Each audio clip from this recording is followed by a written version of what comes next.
Very good morning to all of you. Welcome to my YouTube channel. Today I am going to teach you the curve tracing in polar coordinates, or we can say in method for tracing the curves in polar form. So यहाँ पे देखो हमारे को कुछ चीज़ें points यहाँ पे ध्यान रखनी है कि क्या क्या हमें यूज़ करने, कैसे कैसे मेथड्स और क्या क्या स्टेप्स यूज़ करने हैं। सबसे पहले मैं आप लोगों को एक क्लियर कर लूँ कि हम जैसे यहाँ पे आर एंड थीटा लिखते हैं तो ये क्या मतलब हुआ, और जैसे कार्टिज़न में हम एक्स वाई लिखते हैं तो क्या डिफरेंस क्या होते हैं इन कोऑर्डिनेट्स की। बेसिकली इसमें ज़्यादा डिफरेंस ये रहता है कि हम जैसे ये हमारे पास प्लेन है, सो हम कार्टिज़न कोऑर्डिनेट्स के जो पॉइंट्स है तो उनको हम बेसिकली डिनोट करते हैं कोऑर्डिनेट्स को एक्स वाई से, ऑर्डर्ड पेयर एक्स वाई से। तो मीन्स अगर मान के चलो यहाँ से लेकर यहाँ तक का डिस्टेंस ये वाई एक्सिस है, ये एक्स एक्सिस है, तो यहाँ से लेकर यहाँ तक का डिस्टेंस एक्स है, और सिमिलरली यहाँ से लेकर यहाँ तक का डिस्टेंस वाई है। तो इसको किस तरीके से रिप्रेजेंट करेंगे, ऑर्डर्ड पेयर एक्स वाई से, ठीक है। मगर वही चीज़ जो पोलर कोऑर्डिनेट्स में जब हम चीज़ें बताते हैं तो वहाँ पे हम जो टर्म्स यूज़ करते हैं that is r and theta. R means radius और थीटा इज़ एंगल। मीन जो ये हम वहाँ पे उसका इस ओरिजिन से उसका जो देखते हैं डिस्टेंस देखते हैं, तो कहने का ये मतलब है कि यहाँ से हम इसका डिस्टेंस देखेंगे और उसको जो पॉइंट्स है यहाँ पे अब एक्स वाई की जगह पे हम क्या लिखते हैं, आर एंड थीटा। तो बेसिकली होता क्या है कि मीन्स ये आर है हमारा और ये थीटा है, तो मीन जो ये आर है ये क्या करे, इस इनिशियल एक्सिस के साथ क्या बनाता है, एंगल बनाता है थीटा।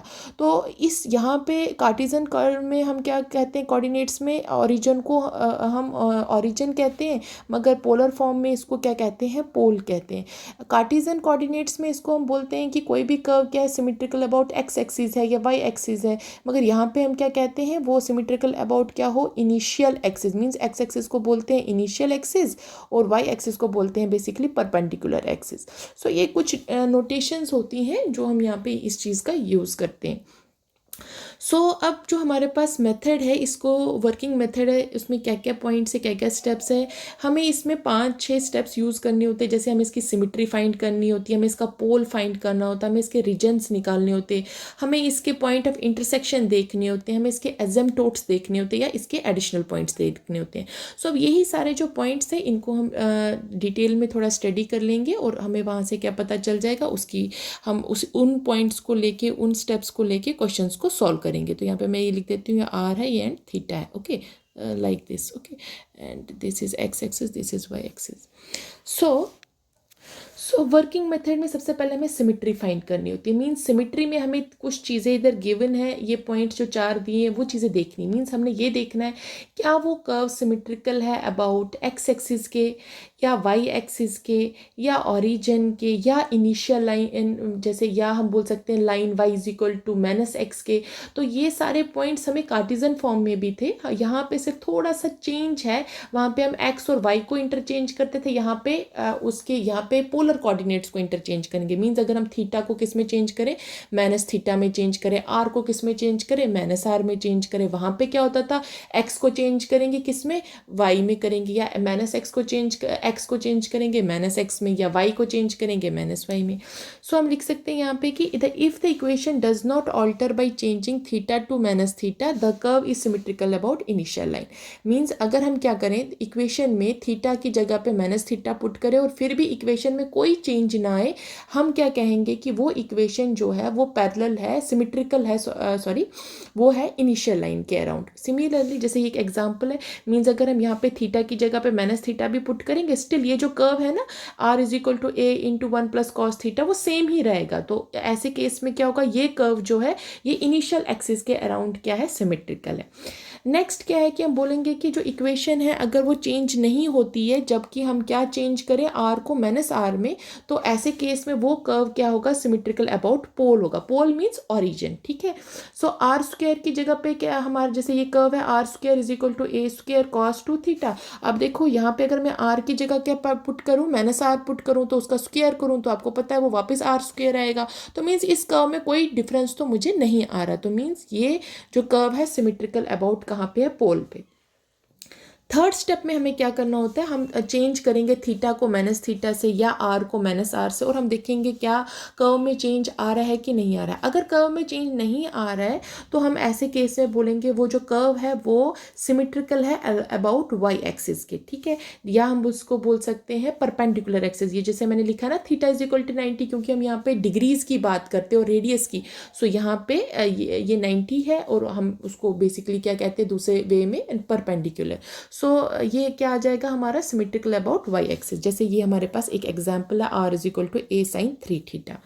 इसी तरीके से जो इसका फोर्थ स्टेप है उसमें हमें क्या देखना होता है कि इक्वेशन जो है कर्व की, अगर हम उसमें चेंज क्या करें, थीटा की जगह पे हम 3π/2 माइनस थीटा पुट करें, तो ऐसे केस में जो कर्व होगा वो सिमेट्रिकल अबाउट होगा इस लाइन के। ये लाइन क्या गिवन है, y is equal to minus x के। ओके, सो ये सारे पॉइंट्स है, और जैसे ये एक एग्जांपल दी हुई है r is equal to a sine 2 theta, ऐसे केस में क्या होता है जो ये कर्व है ये सिमेट्रिकल अबाउट क्या होती है, y is equal to minus x के अराउंड। अब जो नेक्स्ट स्टेप है, जैसे वहाँ पे मैंने आपको बताया हमें पोल्स फाइंड करने, वैसे ही हम कह सकते हैं उसको हमें डिस्कशन करना होता है आर एंड थीटा के लिए। सो हम लिख सकते हैं कि हमें इसमें क्या करना होता है, हम सर्टन वैल्यूज़ ऑफ थीटा पे क्या करेंगे, उसके कॉरस्पॉन्डिंगली आर की वैल्यूज़ निकालेंगे, और उधर से क्या करेंगे हम प्लॉट करेंगे पॉइंट्स को। और कई बार हमें ऐसा होता है कि हम जो हमारे लिए मुश्किल हो जाता है कि हम corresponding values of r for certain values of theta के लिए उसको फाइंड करने के लिए, सो उन केसेस में हमने क्या करना है, हम एक पर्टिकुलर रीजन जो है थीटा के लिए कंसिडर करेंगे, और उस रीजन में हम क्या देखेंगे, क्या आर इंक्रीज हो रहा है या डिक्रीज हो रहा है। इसी तरीके से हमें रीजन फाइंड करना होता है, मींस उस कर्व का अगर कोई भी पार्ट उस कर्व का जो एग्जिस्ट करे for those values of theta which make corresponding value of r imaginary, तो ऐसे केस में हमें क्या देखना है, उसका रीजन फाइंड हो जाता है। इसी तरीके से टेंजेंट्स निकालने के लिए कि वो किस डायरेक्शन में है, उसके लिए हम ये वाला फॉर्मूला इसमें अप्लाई करते हैं। और नेक्स्ट है हम एजम्प्टोट देखते हैं। एजम्प्टोट के लिए हमें सिंपल ये चीज़ें देखनी है कि कौन सी वैल्यू होगी थीटा के लिए जिस पे आर क्या चले जाए, इन्फिनिटी की तरफ हो जाए, तो ऐसे केस में क्या होगा, हमें एजम्प्टोट मिलेगा उस डायरेक्शन में। सो ये तरीके हैं, जस्ट डिफरेंट ऑथर्स मैंने आपको कहा कि डिफरेंट वे से लिखते हैं। सो अब हम इस पर कुछ क्वेश्चंस करते हैं जिससे आपको बहुत अच्छे से क्लियर हो जाए। सो हमारा फर्स्ट एग्जाम्पल है trace the curve r square is equal to a square cos 2 theta. तो इसको बेसिकली क्या कहते हैं, इसको लेमिनिस्केट बोलते हैं, ये इसका बेसिकली नेम है। सो ठीक है, सो अब हम इस क्वेश्चन को सॉल्व करेंगे। इसको सॉल्व करने के लिए देखो हमें कैसे करना है, हमें वही स्टेप्स यूज़ करने, that is symmetry, pole find करेंगे, मैं यहाँ पे लिख देती हूँ, इसकी सिमिट्री फाइंड करेंगे, ओके, देन पोल फाइंड करेंगे, इसी तरीके से रीजन देखेंगे, इसका इंटरसेक्शन पॉइंट देखेंगे, पॉइंट ऑफ इंटरसेक्शन में बोल सकती हूँ, पॉइंट ऑफ इंटरसेक्शन, इसी तरीके से इसके एजम्प्टोट्स फाइंड करेंगे, और लास्ट में देखेंगे क्या इसके कुछ और एडिशनल पॉइंट्स हैं कि नहीं हैं, सो वो भी फाइंड कर सकते हैं। ठीक है, यही सारे पॉइंट्स हमें यूज़ करने हैं और वहाँ से हमें क्वेश्चन निकल जाएगा।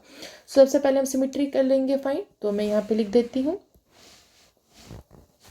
सो सिमेट्री के लिए मैं क्या लिखती हूँ, सबसे पहले अब क्या करना होता है हमें, थीटा को अगर हम माइनस थीटा में चेंज करें या आर को अगर हम माइनस आर में चेंज करेंगे, तो अगर इस इक्वेशन जो एक कर्व की इक्वेशन इसमें कोई चेंज नहीं रहे तो उस केस में हमें पता चलेगा जो कर्व है वो सिमेट्रिकल अबाउट पोल है या इनिशियल लाइन है या एक्स एक्सिस है या वाई एक्सिस है, वट। ठीक है, सो हम लिख सकते हैं ऑन चेंजिंग, यहाँ से हमें क्लियरली पता चल जाएगा, तो मैं लिखती हूँ on changing theta to minus theta, theta to minus theta and r to minus r, the curve remains unchanged। तो अगर हम क्या करेंगे कि थीटा की जगह पे माइनस थीटा करें और आर की जगह पे माइनस आर पुट करें, तो ये जो कर्व है means r square is equal to a square cos 2 theta, ये क्या रहेगा, अनचेंज्ड रहेगा, क्या होगा, इसमें कोई चेंज नहीं आएगा। सो ऐसे केस में हम क्या बोलेंगे, जो कर्व है वो सिमेट्रिकल कहाँ पर है, पोल पे, और कहाँ पे, इनिशियल लाइन पे। तो मैं लिख सकती हूँ curve is symmetrical about the pole, about the pole and the initial line line. Okay, और इनिशियल लाइन को हम किससे रिप्रेजेंट करते हैं, थीटा इक्वल टू 0। ये चीज़ें थोड़ा सा आपको ध्यान रखनी है। वहाँ पे हम एक्स वाई लेते थे, यहाँ पे थोड़ा सा ध्यान रखने वाली बात है। यहाँ पे हम ये रहेगा, मैं आपको समझा देती हूँ। यहाँ से अब होगा थीटा इज इक्वल टू 0, ये हो जाएगा theta is equal to pi. Similarly is the theta is equal to pi and we know that theta is equal to 3 pi. Okay, so ये हमारे पास इसका मैं आपको बता देती हूँ किस तरीके का हमने प्लेन कैसे लेके चलना है, क्योंकि ये थीटा और आर में हमें देखना है। ओके, सो यहाँ से आ गया थीटा इज क्या है, ये इनिशियल लाइन पर क्या है, सिमेट्रिकल है। पहला पॉइंट यहाँ से हमें क्लियर हो गया। ठीक है, मीन जब हम आर की वैल्यू अगर हम -r पुट करेंगे इसमें कोई चेंज नहीं आएगा, या अगर हम थीटा की जगह पे -θ पुट करें फिर भी इस इक्वेशन में कोई चेंज नहीं आएगा। सेकेंड पॉइंट हमें क्या निकालना है, इसका सेकेंड पॉइंट अब हम इसका फाइंड करेंगे, मीन्स हम इसका क्या करेंगे, पोल फाइंड करें। तो मैं लिख सकती हूँ फॉर फाइंडिंग द पोल। क्या करना है मुझे इस पोल को फाइंड करने के लिए, मैं आर की वैल्यू पुट करूँगी 0 किस में, इस इक्वेशन फर्स्ट में। सो मैं लिखूँगी put r is equal to 0 in equation first. Okay, so वहाँ से मेरे पास क्या आ जाएगा, हमारे पास आ जाएगा 0 is equal to a² cos of 2θ। Okay, तो या हम उसको कैसे लिख सकते हैं, कॉस ऑफ 2θ कितना हो गया, 0 हो गया। अब हमें पता है कि कॉस कब 0 होता है, कॉस 90 पे 0 होता है। तो मैं यहाँ पे डायरेक्टली लिख सकती हूँ इस तरीके से कि that cos of 2θ is equal to cos of pi. ठीक है, और इसको लिखने का तरीका है, हमें ये भी पता है इसको हम और किस तरह से मैं इसको कर सकती हूँ रिप्रेजेंट ये।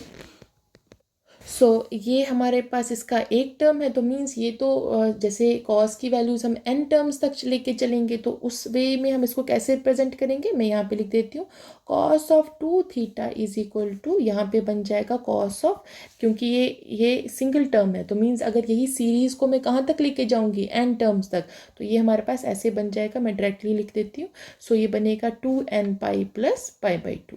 ठीक है, प्लस माइनस पाई/2। ओके, अब यहाँ से हमने क्या करना है, ये कॉस और ये कॉस क्या हो जाता है, कैंसिल। यहाँ से मैं थीटा की वैल्यू निकालूंगी, तो मैं लिखूंगी 2θ is equal to 2n pi plus minus pi. Okay, so जब यहाँ पे ये टर्म आ गई तो 2 की वैल्यू इधर दे देंगे, तो थीटा की वैल्यू कितनी आ जाएगी, ये आ जाएगा मेरे पास 2 कैंसिल हो जाएगा, यहाँ पे बन गया n पाई और प्लस माइनस पाई के नीचे 4 हो जाएगा, क्योंकि यहाँ से इसको डिनोमिनेटर में रखेंगे तो ये टर्म्स बन गई। ठीक है, सो फॉर किन वैल्यूज़ के लिए वो भी देखना है, जैसे जैसे n की वैल्यूज़ हम चेंज करेंगे, मीन 0 1 2 3 सो ऑन। ओके, सो अब हमने क्या देखना है, इसके टेंजेंट कहाँ पे देने, इन पोल्स पर देखना है। ये सारे हमारे पास क्या आ गए, थीटा है, ये एक तरीके से हमारे पास सारे पोल्स की वैल्यूज़ आई। ठीक है, अब हम वही देखेंगे इनके tangents at the pole, means ये अब हमें टेंजेंट एट द पोल देखना है। तो हम लिख सकते हैं पहले थीटा हैज़ द वैल्यूज़, पहले हम देखेंगे ना कौन कौन सी वैल्यूज़ है। तो वैल्यूज़ में कौन कौन सा आ गया, जब हम n की वैल्यू क्या करें, 0 पुट करेंगे तो पहली टर्म हमारे पास क्या बन जाएगी, मैं ऐसे में लिख देती हूँ प्लस माइनस पाई/4। ठीक है, इसी तरीके से जब थीटा की वैल्यू n की वैल्यू में जब 1 पुट करूँगी, ये कितना हो जाएगा, मैं यहाँ पे शो कर देती हूँ आपको। जब n की वैल्यू 1 पुट करूँगी तो ये हो जाएगा पाई प्लस माइनस पाई/4। इसको सॉल्व करेंगे तो ये हमारे पास क्या आ जाएगा, एक टर्म हमारे पास आएगी 4 pi plus pi divided by 4, और एक टर्म बनेगी 4 pi minus pi divided by 4, या इसको ऐसे लिख सकते हैं 5 पाई/4, एंड अगला बन जाएगा 3 पाई/4। ठीक है, सो ये मेरे पास दो टर्म्स और आ गई, तो मैं लिखूंगी यहाँ पे next will be the 3 pi and another will be 5 pi. इसी तरीके से जो अगली टर्म आएगी वो क्या आ जाएगी, 7 पाई/4 एंड सो ऑन। ठीक है, ये हमें इस तरीके से इसके पॉइंट्स देखने होते हैं। अब हमने इसका टेंजेंट एट द पोल देखना है, तो टेंजेंट एट द पोल क्या होता है, वो यही पॉइंट्स होते हैं, बेसिकली कोई डिफरेंट नहीं होते, यही वाले पॉइंट जो होते हैं जहाँ पे क्या करेगा ये जो टर्म है, यहाँ पे जो ये मीन्स की जो होता है आर की वैल्यू, ये क्या हो जाएगा, ये वैल्यू 0 हो जाएगी। मीन्स हम ये कहेंगे कि जब हम आर की वैल्यू 0 पुट करेंगे तो ये टर्म्स आएंगी, तो हम लिखेंगे tangent at the pole r, क्या क्या आ जाएगा, सेम पॉइंट्स आएगा। मैं वही लिख देती हूँ, theta is equal to pi, 3 pi, 5 pi, similarly 7 pi and so on. Okay, so this means, तो कहने का क्या मतलब है, अगर हम थीटा की वैल्यू ये सारी पुट करें तो आर की वैल्यू क्या आ जाएगी, हमारे पास 0 आ जाएगी। ठीक है, सो इन इन पॉइंट्स पे वैल्यू हमारी आर की आ जाएगी। इसी तरीके से ये हमारे पास आ गया पोल। अब इसका नेक्स्ट टर्म फाइंड करनी है। सो हम नेक्स्ट स्टेप में लिखते हैं। So third step is region. अब रीजन में हमने देखो क्या करना होता है, हमें पता है कि जो कॉस थीटा है उसकी वैल्यू जो होती है वो बेसिकली हमें पता है किस किस के बीच में लाइक करती है, 1 और -1 के बीच में। ठीक है, सिमिलरली अब यहाँ पे हमने क्या देखना है कि जो कॉस 2 थीटा है, यहाँ पे कॉस 2 थीटा है, ठीक है, ये किस किस क्वाड्रेंट में बेसिकली नेगेटिव आ रहा है। ठीक है, तो मैं यहाँ पे लिख सकती हूँ, कैसे लिखूंगी मैं यहाँ पे।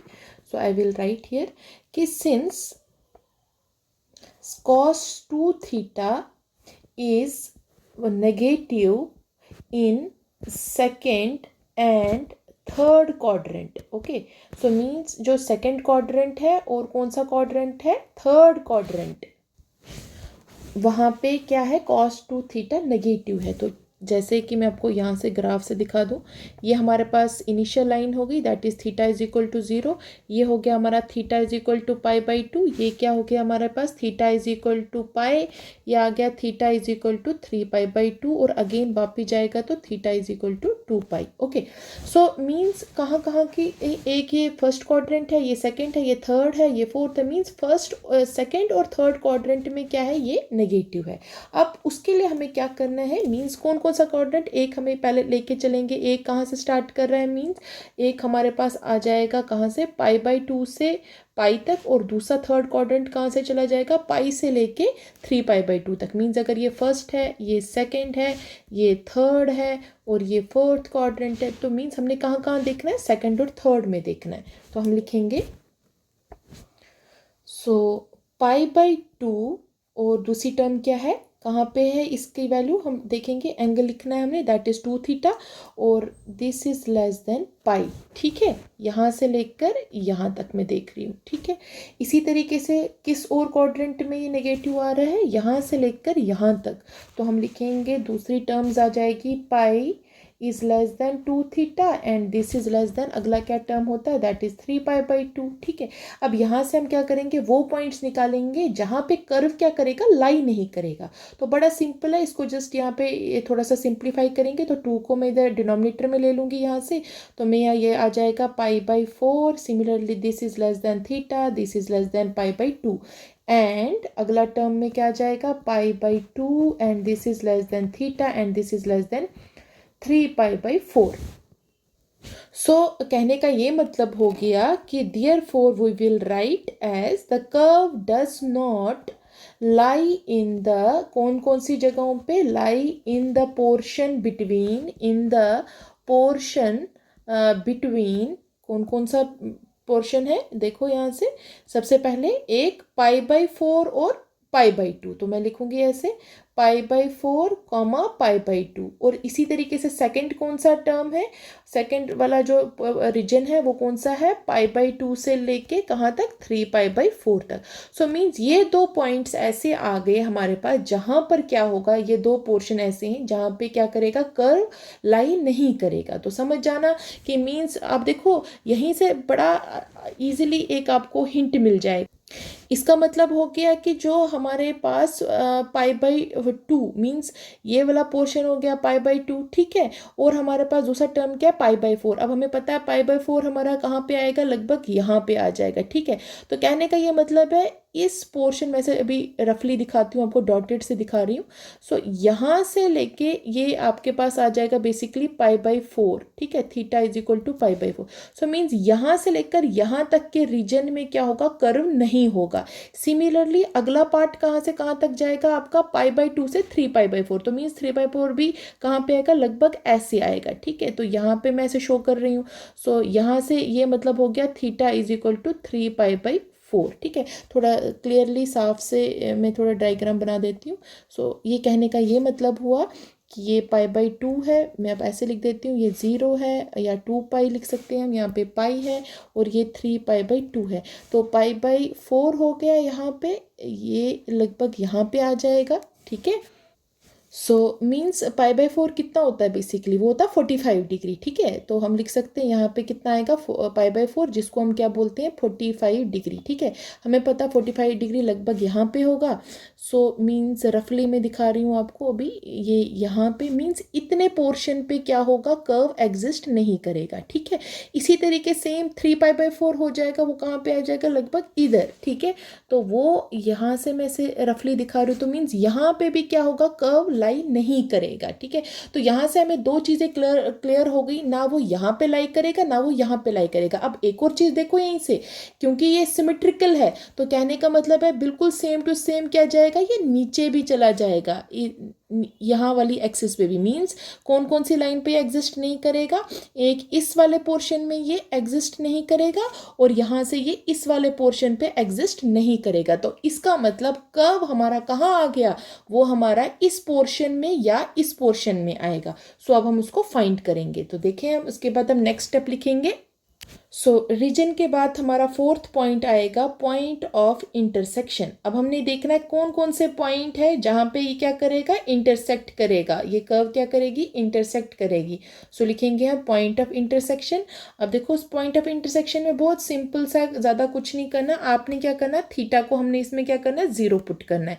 सो हम लिखेंगे when theta is equal to zero in therefore from equation first. तो हमारे पास इक्वेशन फर्स्ट क्या थी, हमें पता है, मैं यहाँ पे लिख देती हूँ, वो है r square is equal to कितना था हमारा, a square cos of 2 theta, ठीक है। सो यहाँ पे मैंने क्या करना है, थीटा की जगह पे जीरो पुट करना है। तो हमें पता है कॉस ऑफ जीरो कितना होता है, तो यहाँ से हमारे पास कितनी वैल्यू आ जाएगी, मैं डायरेक्टली लिख लेती हूँ। So we get cos of zero 1 आ गया, तो we get r square is equal to a square, ठीक है।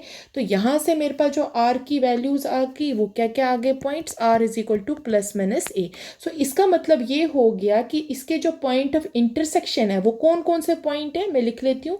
Therefore point of intersection are कौन कौन सा, क्योंकि हमें पोलर कोऑर्डिनेट्स में लिखना है, तो मीन्स आर और थीटा के फॉर्म में लिखना है। तो फिर पहला हम एक थीटा और आर एक बार क्या लेना है ए, और दूसरी बार थीटा की जगह पे जीरो। इसी तरीके से आर एक बार क्या आएगा, माइनस ए, और थीटा की आएगा जीरो, ठीक है। सो ये हमारे पास वो दो पॉइंट्स होंगे जहाँ पे क्या करेगा आर, ये पॉइंट्स होंगे हमारे इंटरसेक्शन के, ठीक है। तो कहने का ये मतलब है, अब जैसे ये 2π है तो मीन्स यहाँ तक अगर हम इसको लेके चलें, ये ए पॉइंट है, इसी तरीके से इसके सिमिलरली इसका यहाँ वाला जो पॉइंट होगा ये कितना होगा, माइनस ए होगा, ठीक है। यहीं से सेम लेके चलेंगे, ये अगर हमारे पास माइनस ए है तो मान के चलो ये हमारे पास क्या हो जाएगा, प्लस ए है, ठीक है।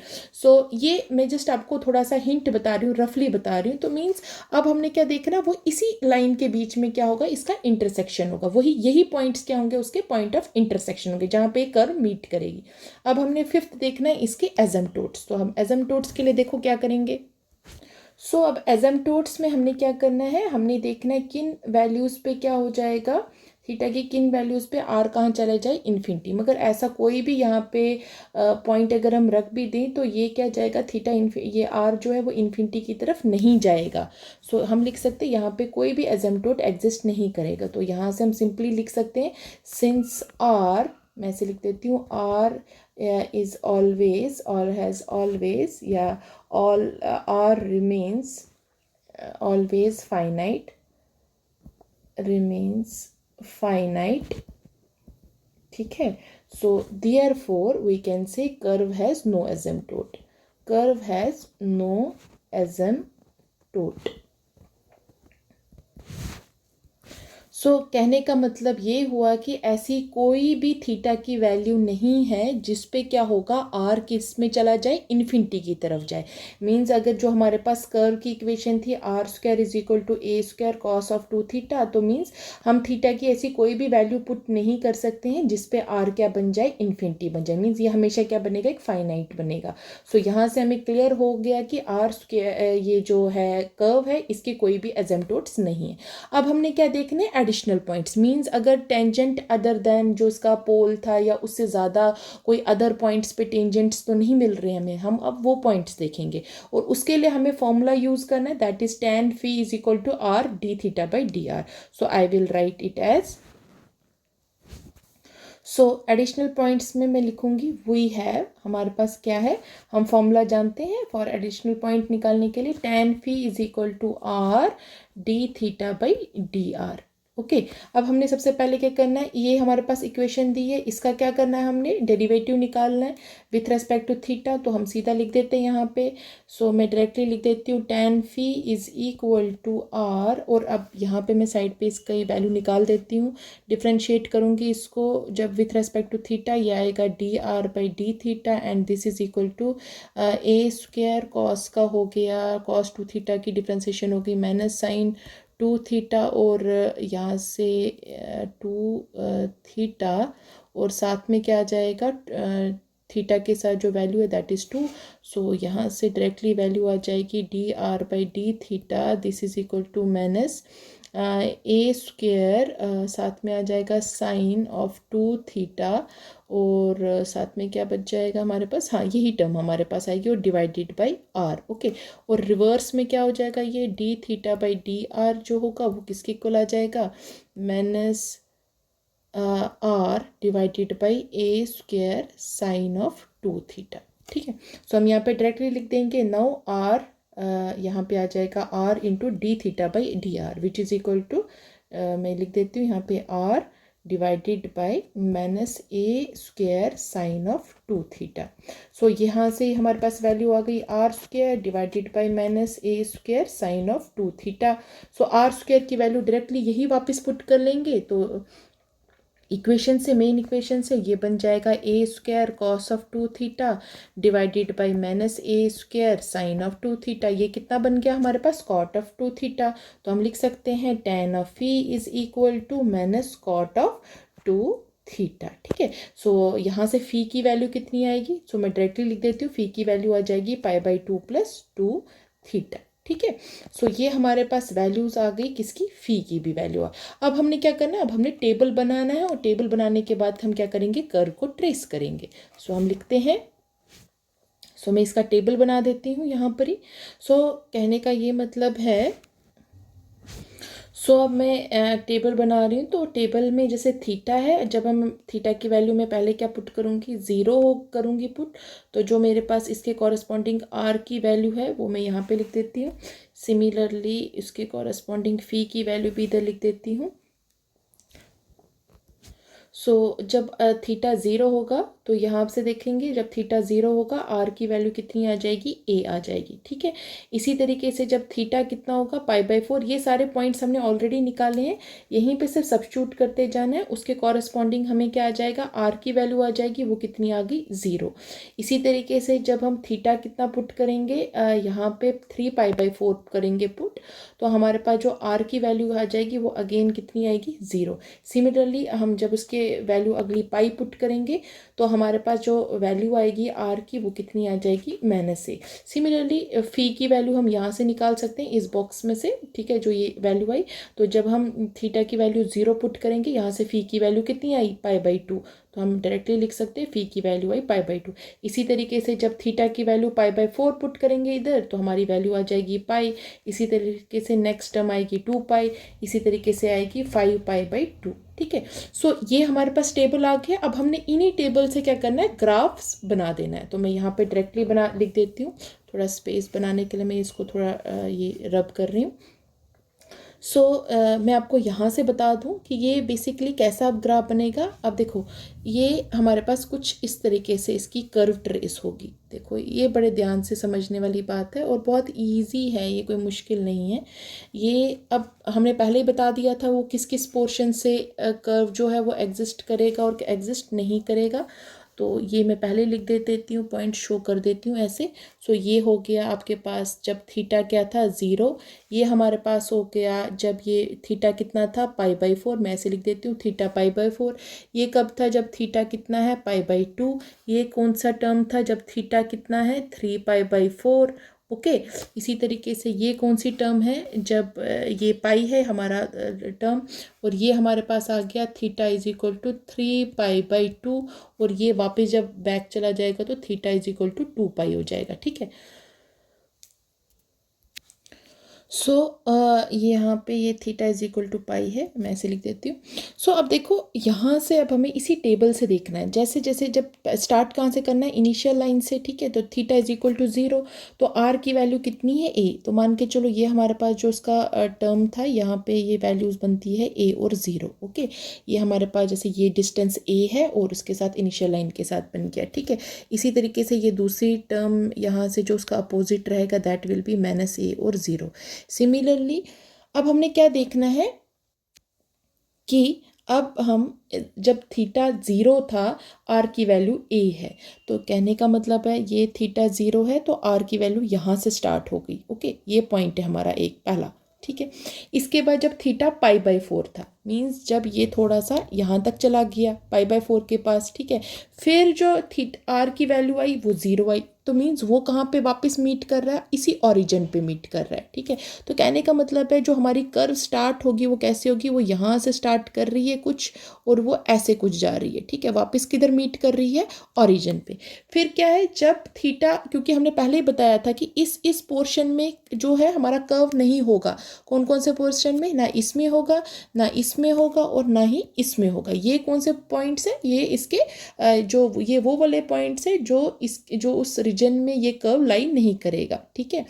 अब यहाँ तक तो पहुँच गया, तो इसका मतलब क्या है, जैसा ये यहाँ पर है, क्योंकि ये सिमेट्रिकल है, तो कहने का मतलब है सेम टू सेम ये यहाँ पे भी सिमेट्रिकल होगा। तो कहने का ये मतलब है जब थीटा π/3 π/4 होगा तो वैल्यू इसकी फिर कहाँ चली जाएगी, 0 पे जाएगी। आर की वैल्यू कहाँ आ जाएगी, वापस 0 पे होगी, मीन्स पोल पे आएगी।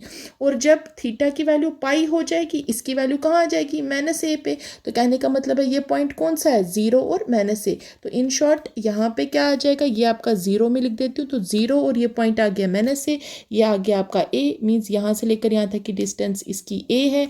यहाँ ऐसे में लिख देती हूँ आपको थोड़ा क्लियर हो जाए, एक मिनट। इधर ये पॉइंट जो है ये आपका a है, इसी तरीके से ये पॉइंट जो है ये आपका -a है। लिखने का तरीका होता है, कोऑर्डिनेट में दिखाया है मैंने 0 और a, ठीक है। सो इसका मतलब जब 3π/4 था तो जो r है वो 0 पे चला गया, और जब वो पाई पे आया तो उसकी वैल्यू -a आई। तो मीन्स ये अब कर्व जो होगी, क्योंकि सिमेट्री ये है तो ये ऐसे जा रहा है, ये लगभग इस तरीके से जाएगा। तो मीन्स हमें इसकी शेप तो पता चल गई, ये कर्व ऐसे फॉर्म होगा। अब ये सिमेट्रिकल भी था, तो इसका मतलब जैसे ये ऊपर है वैसे ही उसकी कॉपी बन जाएगी नीचे वाले क्वाड्रेंट में भी। सो मैं सीधा लिख देती हूँ कि इसकी जो नीचे जो कॉपी बन जाएगी ये ऐसे बन जाएगी, ठीक है। लगभग ये हमारे पास ऐसा कर्व जो होगा ये फॉर्म करेगा। सो इस तरीके से हमने क्या करने हैं, कर्व्स को फॉर्म करना। तो आपने इसको, मैंने तो इसको डॉटेड लाइन से रिप्रेजेंट किया, आपने इसको सॉलिड लाइन से लिखना है। थोड़ा सा ये मैं कर देती हूँ ऐसे, ये आ गया हमारे पास कर्व, ठीक है। सो ये रही हमारे पास कर्व। सो इस कर्व का जो हमारे पास जो हमने कर्व ट्रेस किया पोलर फॉर्म से, वो इस तरीके से हो। अब दूसरी चीज़ में एक मेन पॉइंट भी ध्यान रखना है, जो ये a और 0 थे और ये -a और ये जो 2 पॉइंट्स थे, ये इसके पॉइंट ऑफ इंटरसेक्शन थे। मीन्स ये 2 पॉइंट्स क्या इसके, जहाँ पे हमें टेंजेंट मिलेंगे, ठीक है। तो इसका मतलब हुआ यहाँ पे एक ये पॉइंट है, इस पे हमें क्या मिलेगा, इसका टेंजेंट मिलेगा। सिमिलरली ये वाला जो पॉइंट है इस पे भी क्या मिलेगा, हमें टेंजेंट मिलेगा। ये 2 पॉइंट्स ध्यान रखना, ये हमारा पॉइंट ऑफ टेंजेंट बन गया, क्योंकि यही वो 2 पॉइंट्स है जहाँ पे क्या करेगा, पॉइंट ऑफ, ये हमें बेसिकली हम जिसको कहते हैं पॉइंट ऑफ इंटरसेक्शन है। तो ये 2 हमारे पास टेंजेंट्स आ गए, ये हमारे पास इसका कर्व आ गया। सो इस तरीके से हमने क्या करना है, पोलर फॉर्म्स में कर्व को ट्रेस करना है।